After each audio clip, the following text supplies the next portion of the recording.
Leitura estratégica da Lei nº 9.099 de 1995 dispõe sobre os juizados especiais cíveis e criminais e da outras providências. Capítulo 1. Disposições gerais. Artigo 1º. Os juizados especiais cíveis e criminais, órgãos da justiça ordinária, serão criados pela União, no Distrito Federal e nos territórios e pelos estados para conciliação, processo, julgamento e execução nas causas de sua competência. Artigo 2º. O processo orientar-se-á pelos critérios da oralidade, simplicidade, informalidade, economia processual e celeridade, buscando sempre que possível a conciliação ou a transação. Guarde bem, porque despencam nas provas o artigo 2º. O processo orientar-se-á pelos critérios da oralidade, simplicidade, informalidade, economia processual e celeridade, buscando sempre que possível a conciliação ou a transação. Capítulo 2 dos Juizados Especiais Cíveis, seção 1 da competência, artigo 3º. O juizado especial cível tem competência para conciliação, processo e julgamento das causas cíveis de menor complexidade, assim consideradas: inciso 1, as causas cujo valor não exceda a 40 vezes o salário mínimo; inciso 2, as enumeradas no artigo 275, inciso 2, do Código de Processo Civil; inciso 3, ação de despejo para uso próprio; inciso 4, as ações possessórias sobre bens imóveis de valor não excedente ao fixado no inciso 1 deste artigo. Guarde bem, porque o inciso 1 é o que mais despenca nas provas, porque diz o artigo 3º. O juizado especial cível tem competência para a conciliação, processo e julgamento das causas cíveis de menor complexidade, assim consideradas: o inciso 1, despenca nas provas as causas cujo valor não exceda a 40 vezes o salário mínimo; inciso 2, as enumeradas no artigo 275, inciso 2 do Código de Processo Civil; inciso 3, a ação de despejo para uso próprio; inciso 4, as ações possessórias sobre bem imóveis de valor não excedente ao fixado no inciso 1 deste artigo. Parágrafo 1º. Compete ao juizado especial promover a execução, inciso 1, dos seus julgados; 2, dos títulos executivos extrajudiciais, no valor de até 40 vezes o salário mínimo, observado o disposto no parágrafo 1º do artigo 8º desta lei. Parágrafo 2º. Ficam excluídas da competência do juizado especial as causas de natureza alimentar, falimentar, fiscal e de interesse da fazenda pública, e também as relativas a acidentes de trabalho, a resíduos e ao estado e capacidade das pessoas, ainda que de cunho patrimonial. Despencam nas provas o parágrafo 2º, porque diz: ficam excluídas da competência do juizado especial as causas de natureza alimentar, falimentar, fiscal e de interesse da fazenda pública, e também as relativas a acidentes de trabalho, a resíduos e ao estado e capacidade das pessoas, ainda que de cunho patrimonial. Parágrafo 3º. A opção pelo procedimento previsto nesta lei importará em renúncia ao crédito excedente ao limite estabelecido neste artigo, excetuada a hipótese de conciliação.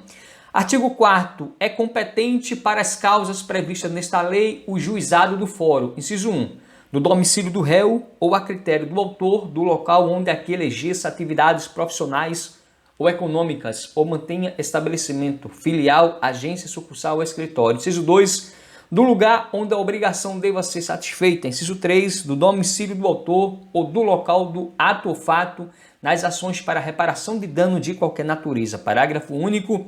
Em qualquer hipótese, poderá a ação ser proposta no fórum previsto no inciso 1 deste artigo. Seção 2 do juiz, dos conciliadores e dos juízes leigos, artigo 5º. O juiz dirigirá o processo com liberdade para determinar as provas a serem produzidas, para apreciá-las e para dar especial valor às regras de experiência comum ou técnica. Artigo 6º. O juiz adotará em cada caso a decisão que reputar mais justa e equânime, atendendo aos fins sociais da lei e às exigências do bem comum. Artigo 7º. Os conciliadores e juízes leigos são auxiliares da justiça, recrutados os primeiros preferencialmente entre os bacharéis em direito e os segundos entre advogados com mais de 5 anos de experiência. Guarde bem o artigo 7º, porque ele explica nas provas. Os conciliadores e juízes leigos são auxiliares da justiça, recrutados os primeiros, preferencialmente entre os bacharéis em Direito, e os segundos entre advogados com mais de 5 anos de experiência. Para não esquecer, os conciliadores e juízes leigos são auxiliares da Justiça, recrutados os primeiros, preferentemente entre os bacharéis em Direito, e os segundos entre advogados com mais de 5 anos de experiência, duvido mais errar, fosse honra.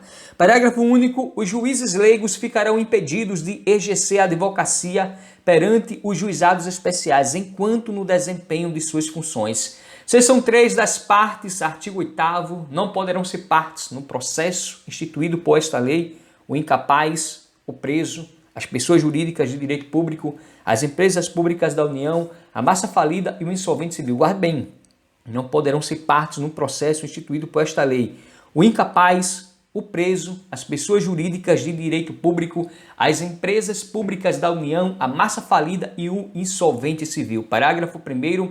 Somente serão admitidas a propor ação perante o juizado especial, inciso 1, as pessoas físicas capazes, excluídos os cessionários de direito de pessoas jurídicas, inciso 2, as pessoas enquadradas como microempreendedores individuais, microempresas e empresas de pequeno porte na forma da Lei Complementar 123 de 2006. Inciso 3. As pessoas jurídicas qualificadas como organização da sociedade civil de interesse público nos termos da Lei 9.790 de 1999. Inciso 4.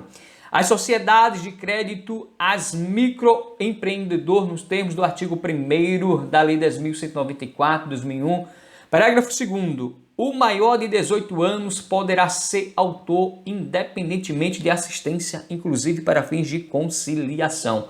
Artigo 9º. Nas causas de valor até 20 salários mínimos, as partes comparecerão pessoalmente, podendo ser assistidas por advogado, mas de valor superior a assistência é obrigatória. Guarde bem. Nas causas de até 20 salários mínimos, as partes comparecerão pessoalmente, podendo ser assistidas por advogado. Nas de valor superior, a assistência do advogado é obrigatória. Parágrafo 1º. Sendo facultativa a assistência de uma das partes comparecer assistida por advogado, ou se o réu for pessoa jurídica ou firma individual, terá outra parte, se quiser, assistência judiciária prestada por órgão instituído junto ao juizado especial na forma da lei local.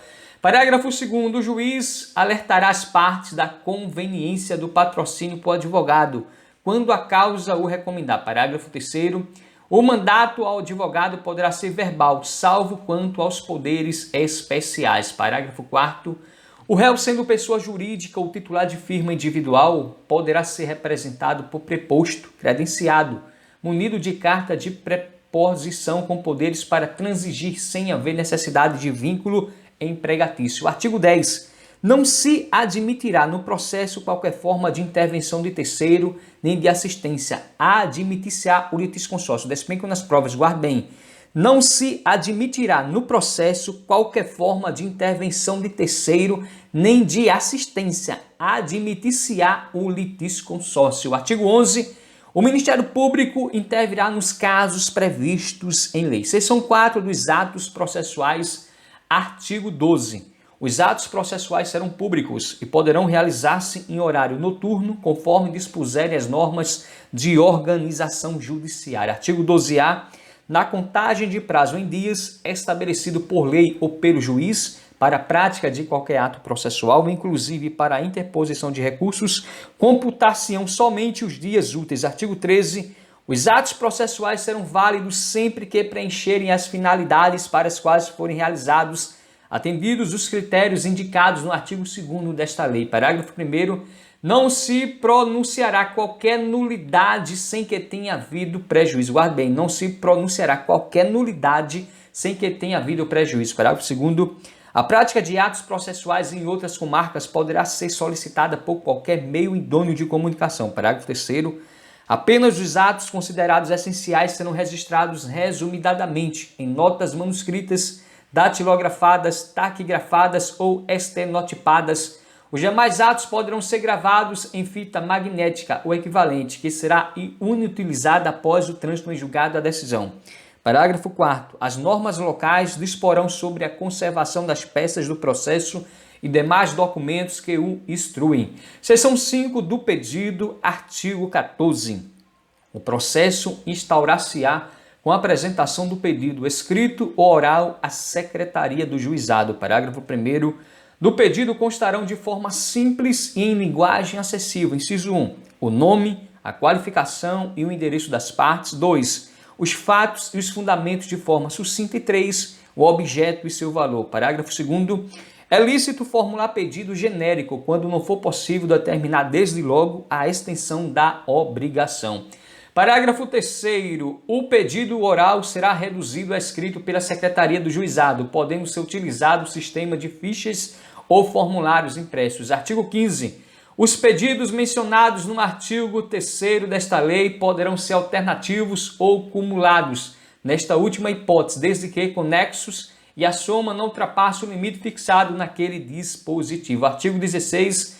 Registrado o pedido, independentemente de distribuição e autuação, a Secretaria do Juizado designará a sessão de conciliação a realizar-se no prazo de 15 dias. Artigo 17. Comparecendo inicialmente ambas as partes, instaurar-se-á desde logo a sessão de conciliação, dispensados o registro prévio de pedido e a citação. Parágrafo único. Havendo pedidos contrapostos, poderá ser dispensada a contestação formal e ambos serão apreciados na mesma sentença. Seção 6 das citações e intimações, artigo 18, a citação facial. Inciso 1. Por correspondência com aviso de recebimento em mão própria. 2. Tratando-se de pessoa jurídica ou firma individual mediante entrega ao encarregado da recepção, que será obrigatoriamente identificado. Inciso 3. Sendo necessário por oficial de justiça, independentemente de mandado ou carta precatória. Guarde bem, artigo 18, explico nas provas. A citação facial, inciso 1, por correspondência com aviso de recebimento em mão própria. Inciso 2, tratando-se de pessoa jurídica ou firma individual mediante entrega ao encarregado da recepção, que será obrigatoriamente identificado. Inciso 3, sendo necessário por oficial de justiça, independentemente de mandado ou carta precatória. Parágrafo 1º. A citação conterá cópia do pedido inicial, dia e hora para comparecimento do citando e advertência de que, não correspondendo este, considerar-se-ão verdadeiras as alegações iniciais e será proferido julgamento de plano. Parágrafo 2º. Não se fará citação por edital. Guarde bem. Não se fará citação por edital. Parágrafo 3º. O comparecimento espontâneo suprirá a falta ou a nulidade da citação. Vamos recapitular o parágrafo 2º, porque ele explica nas provas. Não se fará citação por edital. Parágrafo 3º. O comparecimento espontâneo suprirá a falta ou nulidade da citação. Artigo 19. As intimações serão feitas na forma prevista para citação ou por qualquer outro meio idôneo de comunicação. Parágrafo 1º. Dos atos praticados na audiência, considerar-se-ão desde logo cientes das partes. Parágrafo 2º. As partes comunicarão ao juízo as mudanças de endereço ocorridas no curso do processo, reputando-se eficazes as intimações enviadas ao local anteriormente indicado na ausência da comunicação. Seção 7 da revelia, artigo 20. Não comparecendo o demandado à sessão de conciliação ou audiência de instrução e julgamento, reputar-se-ão verdadeiros os fatos alegados no pedido inicial, salvo se o contrário resultar da convicção do juiz. Guarde bem. Não comparecendo o demandado à sessão de conciliação ou audiência de instrução e julgamento, reputar-se-ão verdadeiros os fatos alegados no pedido inicial, salvo se o contrário resultar da convicção do juiz. Seção 8 da conciliação e do juízo arbitral, artigo 21. Aberta a sessão, o juiz togado ou leigo esclarecerá as partes presentes sobre as vantagens da conciliação, mostrando-lhes os riscos e as consequências do litígio, especialmente quanto ao disposto no parágrafo 3º do artigo 3º desta lei. Artigo 22. A conciliação será conduzida pelo juiz togado ou leigo ou por conciliador sob sua orientação. Parágrafo 1º. Obtida a conciliação, esta será reduzida a escrito e homologada pelo juiz togado mediante sentença com eficácia de título executivo. Guarde bem a atualização de 2020.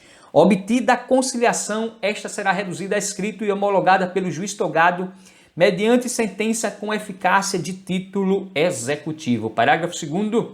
É cabível a conciliação não presencial conduzida pelo juizado mediante o emprego dos recursos tecnológicos disponíveis de transmissão de sons e imagens em tempo real, devendo o resultado da tentativa de conciliação ser reduzido a escrito com os anexos pertinentes.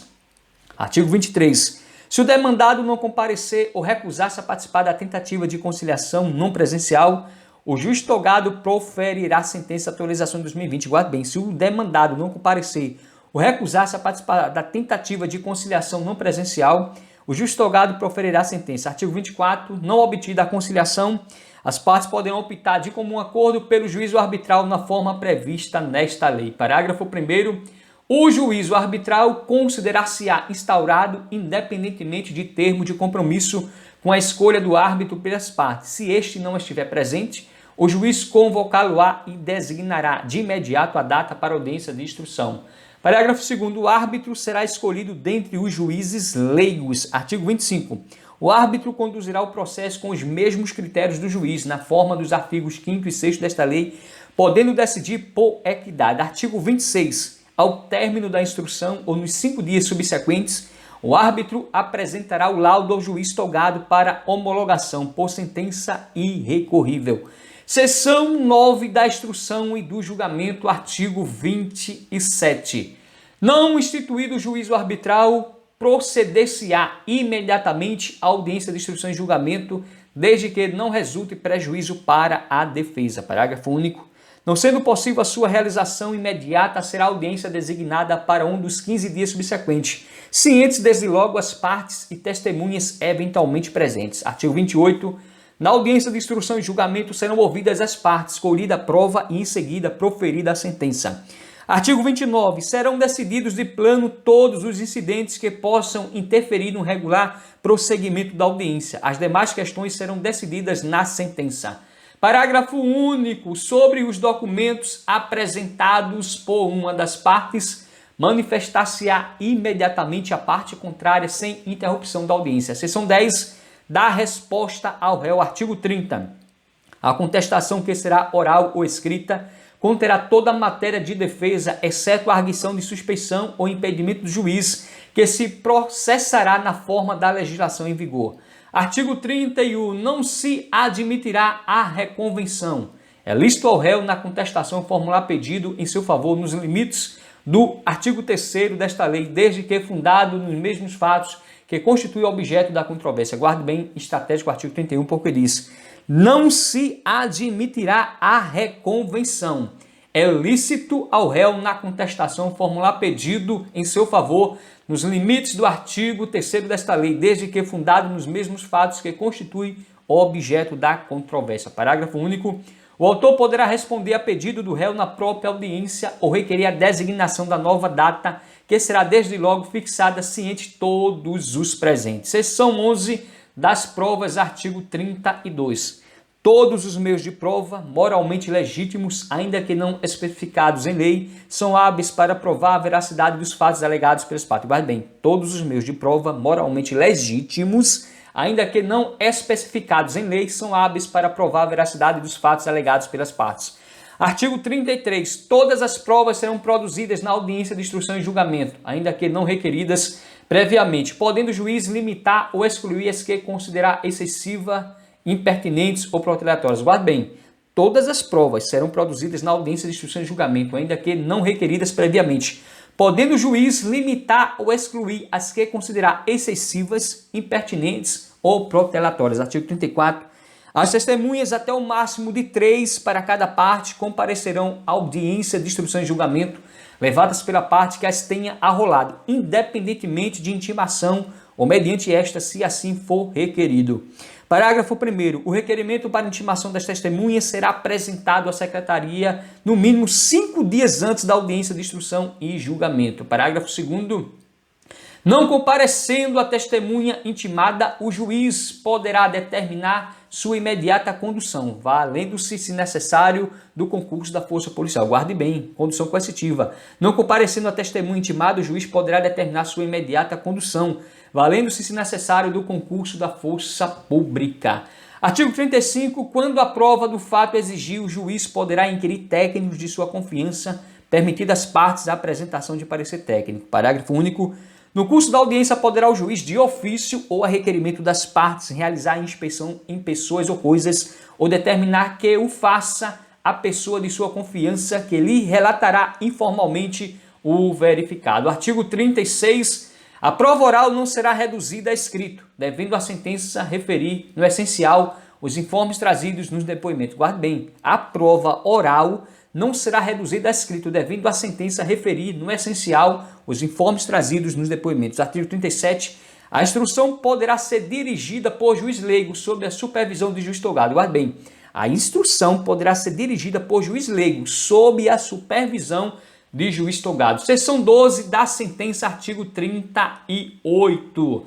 A sentença mencionará os elementos de convicção do juiz, com breve resumo dos fatos relevantes ocorridos em audiência, dispensado o relatório. Parágrafo único. Não se admitirá sentença condenatória por quantia líquida, ainda que genérico o pedido. Artigo 39. É ineficaz a sentença condenatória na parte que exceder a alçada estabelecida nesta lei. Artigo 40. O juiz leigo que tiver dirigido a instrução proferirá sua decisão e imediatamente a submeterá ao juiz togado, que poderá homologá-la, proferir outra substituição ou, antes de se manifestar, determinar a realização de atos probatórios indispensáveis. Artigo 41. Da sentença, excetuada a homologatória de conciliação ou laudo arbitral, caberá recurso para o próprio juizado. Guarde bem. Da sentença, excetuada a homologatória de conciliação ou laudo arbitral, caberá recurso para o próprio juizado. Parágrafo 1º. O recurso será julgado por uma turma composta por 3 juízes togados, em exercício no primeiro grau de jurisdição, reunidos na sede do juizado. Parágrafo 2º. No recurso, as partes serão obrigatoriamente representadas por advogado. Artigo 42. O recurso será interposto no prazo de 10 dias, contados da ciência da sentença, por petição escrita, da qual constarão as razões e o pedido do recorrente. Parágrafo 1º. O preparo será feito independentemente de intimação, nas 48 horas seguintes à interposição, sob pena de deserção. Parágrafo 2º. Após o preparo, a secretaria intimará o recorrido para oferecer resposta escrita no prazo de 10 dias. Artigo 43. O recurso terá somente efeito devolutivo, podendo o juiz dar-lhe efeito suspensivo para evitar dano irreparável para a parte. Guarde bem, o recurso terá somente efeito devolutivo, podendo o juiz dar-lhe efeito suspensivo para evitar dano irreparável para a parte. Artigo 44. As partes poderão requerer a transcrição da gravação da fita magnética, aqui alude o parágrafo 3º do artigo 13 desta lei, correndo por conta do requerente as despesas respectivas. Artigo 45. As partes serão intimadas da data da sessão de julgamento. Artigo 46. O julgamento em segunda instância constará apenas da ata, com a indicação suficiente do processo, fundamentação sucinta e parte dispositiva. Se a sentença for confirmada pelos próprios fundamentos, a súmula do julgamento servirá de acórdão. Seção 13 dos embargos de declaração, artigo 48. Caberá embargos de declaração contra a sentença ou acordo nos casos previstos no Código de Processo Civil. Parágrafo único. Os erros materiais podem ser corrigidos de ofício. Guarde bem, os erros materiais podem ser corrigidos de ofício. Os erros materiais podem ser corrigidos de ofício. Artigo 49. Os embargos de declaração serão interpostos por escrito ou oralmente, no prazo de 5 dias contados da ciência da decisão. Não esqueça, os embargos de declaração serão interpostos por escrito ou oralmente, no prazo de 5 dias contados da ciência da decisão. Artigo 50. Os embargos de declaração interrompem o prazo para interposição de recursos. Guarde bem a atualização de 2015. Os embargos de declaração interrompem o prazo para interposição de recursos. Os embargos de declaração interrompem o prazo para interposição de recurso. Seção 14 da extinção do processo sem julgamento de mérito. Artigo 51.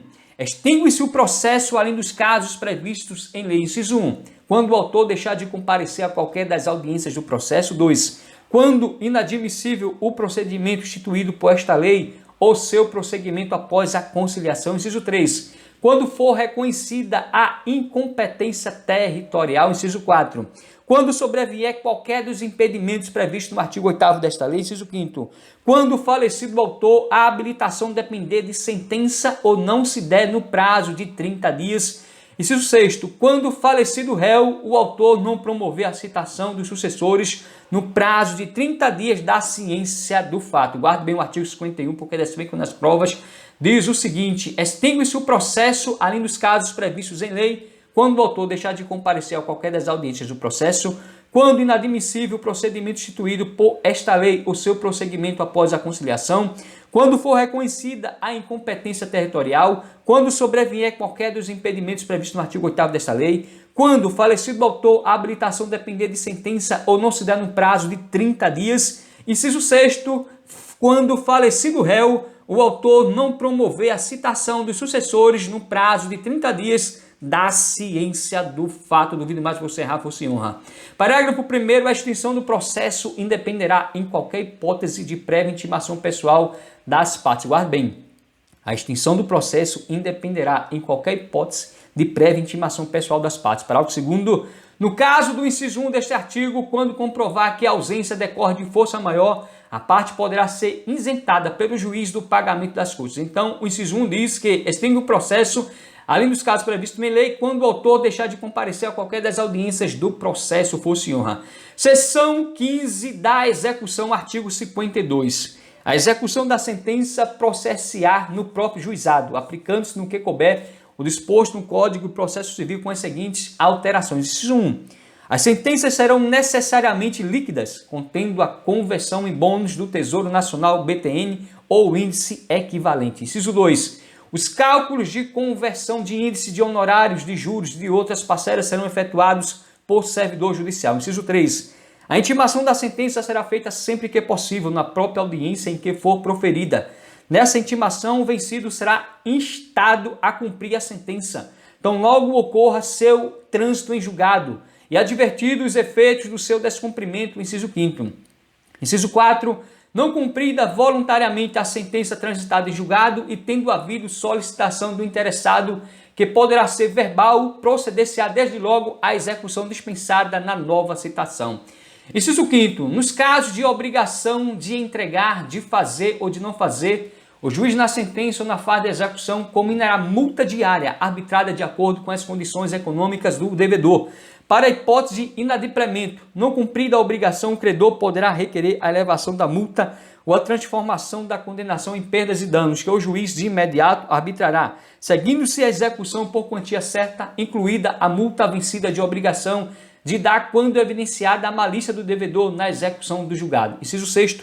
Na obrigação de fazer, o juiz pode determinar o cumprimento por ordem, fixado o valor que o devedor deve depositar para as despesas sob pena de multa diária. Inciso 7º. Na alienação forçada dos bens, o juiz poderá autorizar o devedor, o credor ou a terceira pessoa idônea a tratar da alienação do bem penhorado, a qual se aperfeiçoará em juízo até a data fixada para praça ou leilão. Sendo o preço inferior ao da avaliação, as partes serão ouvidas se o pagamento não for à vista. Será oferecida a caução idônea nos casos de alienação de bem móvel ou hipotecado o imóvel. Seção 8º. É dispensada a publicação de editais em jornais quando se tratar de alienação de bens de pequeno valor. Inciso 10. O devedor poderá oferecer embargos nos autos da execução, versando sobre a linha A. Falta ou nulidade da citação no processo se ele correu a revelia. B. Manifesto excesso de execução. C. Erro de cálculo. E D. Causa impeditiva, modificativa ou extensiva da obrigação superveniente à sentença. Artigo 53.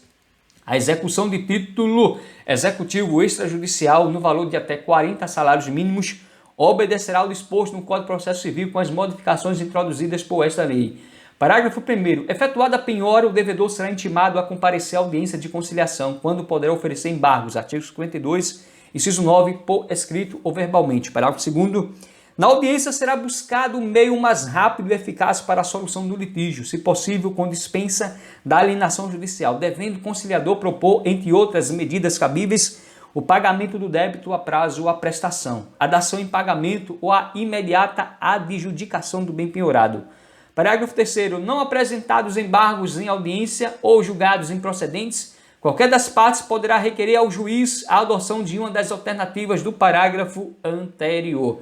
Parágrafo 4º. Não encontrado o devedor ou inexistindo bens penhoráveis, o processo será imediatamente extinto, devolvendo-se os documentos ao autor. Seção 16 das despesas, artigo 54. O acesso ao juizado especial independerá, em primeiro grau, de jurisdição do pagamento de custas, taxas ou despesas. Parágrafo único. O preparo do recurso na forma do parágrafo 1º do artigo 42 desta lei compreenderá todas as despesas processuais, inclusive aquelas dispensadas em primeiro grau de jurisdição, ressalvada a hipótese de assistência judiciária gratuita. Artigo 55. A sentença de primeiro grau não condenará o vencido em custas e honorários de advogado, ressalvados os casos de litigância de má-fé. Em segundo grau, o recorrente vencido pagará as custas e honorários de advogado, que serão fixados em 10% e 20% do valor da condenação, ou não havendo condenação, no valor corrigido da causa. Parágrafo único. Na execução não serão contadas custas, salvo quando, inciso 1, reconhecida a litigância de má-fé. 2, improcedentes os embargos do devedor. E 3, tratar-se de execução de sentença que tenha sido objeto de recurso improvido do devedor. Seção 17, disposições finais, artigo 56. Instituído o juizado especial, serão implantadas as curadorias necessárias e o serviço de assistência judiciária. Artigo 57. O acordo extrajudicial de qualquer natureza ou valor poderá ser homologado no juízo competente, independentemente de termo, valendo a sentença como título executivo judicial. Parágrafo único. Valerá como título extrajudicial o acórdão celebrado pelas partes por instrumento escrito, referendado pelo órgão competente do Ministério Público. Artigo 58. As normas de organização judiciária local poderão estender a conciliação prevista nos artigos 22 e 23, as causas não abrangidas por esta lei. Artigo 59. Não se admitirá ação rescisória nas causas sujeitas ao procedimento instituído por esta lei. Guarde bem, não se admitirá ação rescisória nas causas sujeitas ao procedimento instituído por esta lei.